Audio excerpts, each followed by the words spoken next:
Good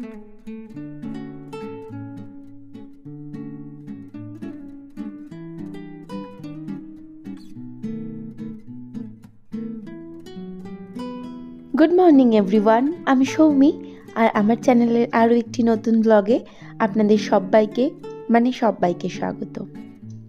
আজকে শনিবার আর এখন ওই 7:30 মতন, না 7:45 মতন বাজে। সকালে স্নান করে আমি যখন বাথরুম থেকে বেরোচ্ছি তখন দেখলাম মুষলধারে বৃষ্টি শুরু হয়েছে। আর আমি যখন সকালে উঠেছিলাম আকাশটা না সেরকম লাগেনি আমার যে বৃষ্টি হতে পারে, বৃষ্টি মনে হচ্ছে থামবেই না, এত বৃষ্টি হচ্ছে। বাবুই তো একটা পড়তে যাওয়াই ক্যান্সেল হয়ে গেল। ওর বন্ধু আমায় ফোন করে জিজ্ঞাসা করলো, আন্টি তুমি কি পাঠাবে পড়তে? আমি বললাম না বাবা, এত বৃষ্টির মধ্যে তো উঠতে যাবে কি করে, অসম্ভব। এবার আমার বাড়ির থেকে পড়ানোটা খুব কাছে আর ওর বাড়ির থেকে খুব দূরে। বলছে আন্টি ও যদি যায় আমাকে একটু জানিয়েছি। বাবা এই বৃষ্টি থামবে না 15 মিনিটের মধ্যে, কিন্তু তুই তাহলে যেতে পারবি না, আর তুই যদি যাবি মনে করিস আমাকে একবার নক করিস, আর তানিষ্ক যদি যায় তাহলে আমি তোকে নক করব। তো এইটুকু কথোপকথনের পর আমি চলে এলাম বাবুইকে আর ডাকিনি, সোজা চলে এলাম এই ঘরে। আর আমি একটুখানি ফ্রেশ হয়ে নিচ্ছিলাম। ফ্রেশ হওয়া বলা ভুল হয়ে গেল, আমি একটু ক্রিম লাগিয়ে নিলাম, একটু ময়শ্চারাইজার না লাগালে তো আমার দিন যায় না। আর চুলটাও তো বেজায় ভিজে, সেই জন্য ভাবলাম না আর আটকাবো না, একটু খোলাই থাক। আর এই যে বললাম না অঝরে বৃষ্টি হচ্ছে, থামেইনি। 7:30 থেকে শুরু হলো বৃষ্টিটা।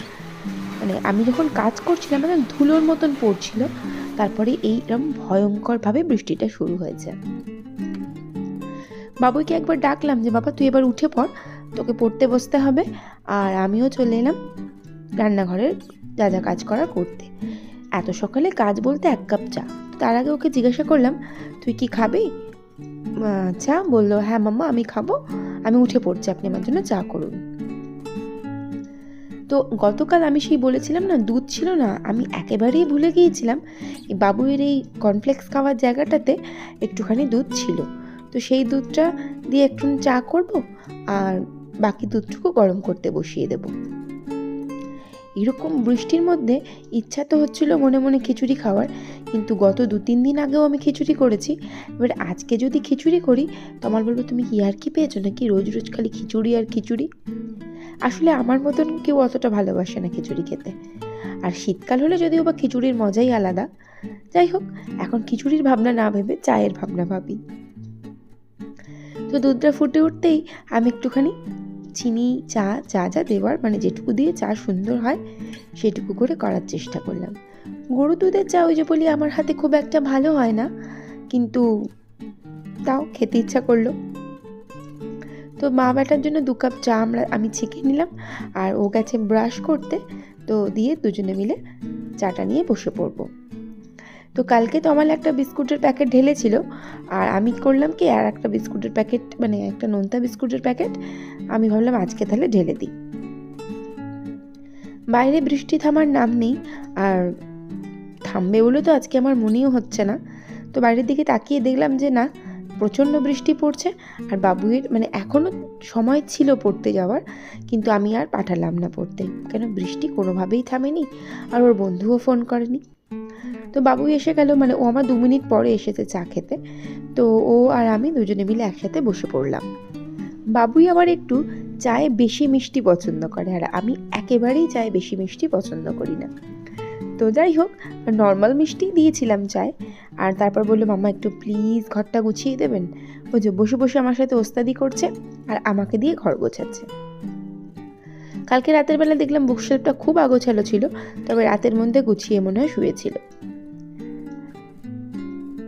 আর বাবুই না বিছানা পাততে সমস্যা হয়, অনেকটা বড় চাদর তো খুব একটা সামলাতে পারে না, তবুও পাতে, মিথ্যা কথা বলবো না, বিছানা নিজেরটা নিজে করে নেয়।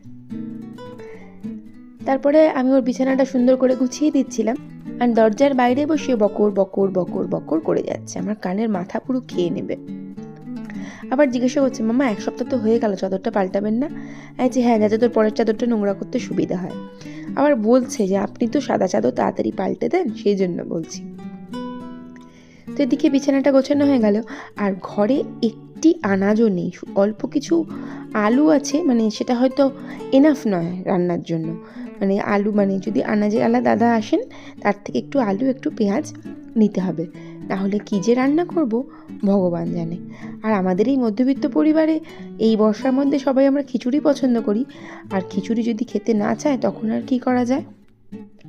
তো এদিকে বিছানাটা গোছানো হয়ে গেছে বাবুয়ের, আর ওকে বললাম বাবা তুই এবার লক্ষ্মী বাচ্চা হয়ে পড়তে বসে যা।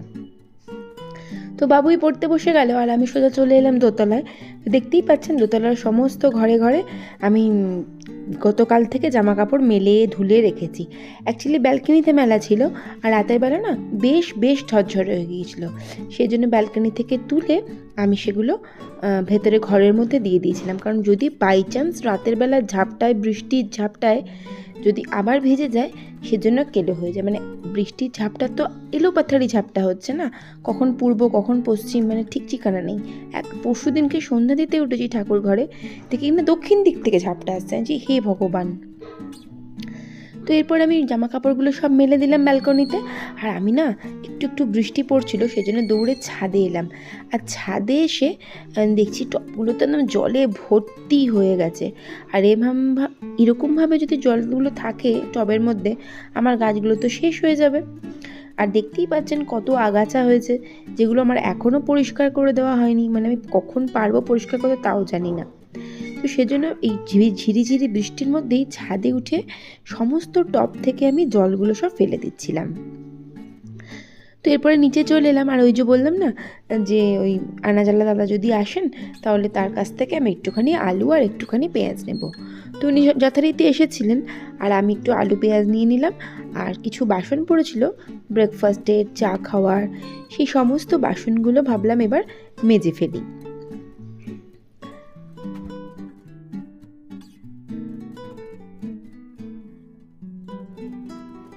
বাসনগুলো সব ধুয়ে নিলাম, মানে মেজে ধুয়ে নিলাম। আর এরপরে না আমি বড় ঘরে এসে দেখি বাবুই গামছাটাকে খাটের মধ্যে রেখে দিয়েছে, ভেজা গামছা। মাথাটা পটাং করে গরম হয়ে গেল, তো কি করব সেটা বাইরে মেললাম। আর এই তমালের হাফ ডান কাজ আমাকে কমপ্লিট করতে হবে। বিছানাটা গুছিয়ে দিয়েছে, আর বাকি যে এক্সেস বিছানাগুলো থাকে খাটের মধ্যে সেগুলো বাবু আর তোলেননি, সেটা আমার জন্য ফেলে রেখেছে। মানে কোনো অ্যাওয়ার্ড উইনিং কাজ, পিঙ্কি করলে পিঙ্কি অ্যাওয়ার্ড পাবে, এরকম একটা ব্যাপার।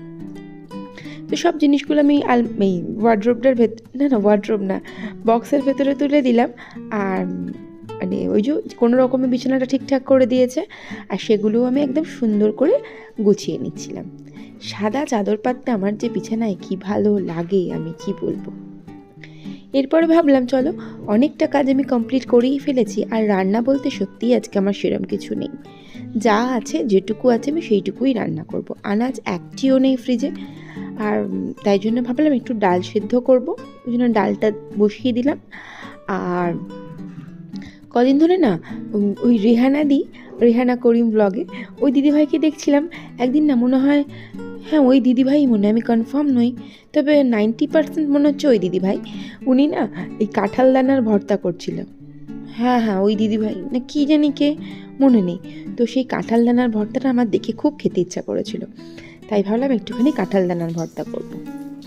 তো আমি কাঁঠাল দানাগুলো সিদ্ধ করে নিয়েছিলাম, আর সিদ্ধ করে নিয়ে জল ঝরিয়ে রেখে দিয়েছিলাম। আর ভর্তা করার জন্য মেনলি যেটা লাগে শুকনো লঙ্কা ভাজা, একটুখানি রসুন ভাজা, মানে ভালো করে তেলের মধ্যে ভেজে নেওয়া, আর এইগুলো সমস্ত কিছু আমি তুলে নেব। আর তুলে নেওয়ার পরে হচ্ছে পেঁয়াজ ভাজা, মানে পেঁয়াজটা দিয়ে সেটা ভাজা, এগুলো দিয়ে মোটামুটি ভর্তা রেডি হয়। আর আমি না একটুখানি কাঁচা লঙ্কাও দিয়ে দেবো। তো শুকনো লঙ্কাগুলো ভেজে তুলে নিয়েছিলাম, আর তারপর সেগুলো লবণ দিয়ে চটকে নিলাম, মানে মুড়মুড়ি করে নিলাম, মানে যাই বলবেন না। আর এরপর আমি কাঁঠাল দানাগুলো না হাত দিয়ে মাখার চেষ্টা করছিলাম। সত্যি বলছি জীবনে প্রথম করেছি তো, আমার এত ব্যথা হচ্ছিল হাতগুলো, আমি ভাবলাম এটি আমার দ্বারা হইব না। আমি তাই করলাম, সোজা কাঁঠাল দানাগুলোকে আমি ওই মিক্সির মধ্যে দিয়ে ঘুরিয়ে নিয়েছিলাম, এত সুন্দর বাটাটা হয়েছিল। আর আমি মানে সচরাচর কিছু ঘরেতে না থাকলে এরম বর্ষাতে আলু মাখা, ডাল মাখা, ডিম মাখা, বাস আর কিছু করি না। কিন্তু আজ যেহেতু কাঁঠাল দানাটা ছিল আর অনেক দিন থেকে খেতেও ইচ্ছা করছিল, তো সেই জন্য ভাবলাম ওই রকম করে মেখে রাখি। তো কাঁঠাল দানাটা ওই রসুন মানে ভাজা রসুন, শুকনো লঙ্কা ভাজা, পেঁয়াজ ভাজা আর একটু বেশি করে তেল দিয়ে মেখেছিলাম। অ্যাজ ইউজুয়াল আলুটাও ওইভাবে মেখেছিলাম, আর হচ্ছে গিয়ে আমি ডালটাও ওইভাবেই মেখেছিলাম। ওই ভর্তাও বলতে পারেন, মাখাও বলতে পারেন, একই ব্যাপার। তো সমস্ত মাখামাখি আমার কমপ্লিট, আর ভাজটাও না হয়ে গিয়েছিল। আমি একটু বড় ঘরে বসে আড্ডা দিচ্ছিলাম নিজে নিজেই ফোনের মধ্যে। তো তারপর ভাবলাম না, ভাতটা এবার উপর দিতে হবে। তো সোজা চলে এলাম বড় ঘর থেকে, আর এসে আমি ভাতটুকু উপর দিয়ে নিলাম। তো রান্না কিন্তু আমার তাহলে টোটাল কমপ্লিট হয়ে গেছে। তাহলে রান্নায় আজকে আমি ভাত করেছিলাম, আলু মাখা, মানে আলু ভর্তা, ডাল ভর্তা বা মাখা, আর হচ্ছে কাঁঠাল দানার ভর্তা। তো সব সুন্দর করে মেখে সাইড করে দিয়েছি। এদিকে ভাতটাও কমপ্লিট, আর ফ্রিজের মধ্যে না একটুখানি মুসুর ডাল ছিল, মানে যেভাবে নর্মাল ডাল হয়। তো তোমার না ডাল মাখাটা খুব একটা ভালোবাসে না খেতে, তো ওকে আমি মুসুর ডালটা দিয়ে দেবো, ব্যাস। তো আজকে হচ্ছে এটাই আমার খাবার। তো বাবুইকেও খেতে দিয়ে দিলাম। আর তাহলে ব্লগটা আমি আজকে এখানেই শেষ করলাম। ভালো লাগলে প্লিজ পাশে থেকে যাবেন, আর ভিডিওটা দেখার জন্য থ্যাংক ইউ সো মাচ।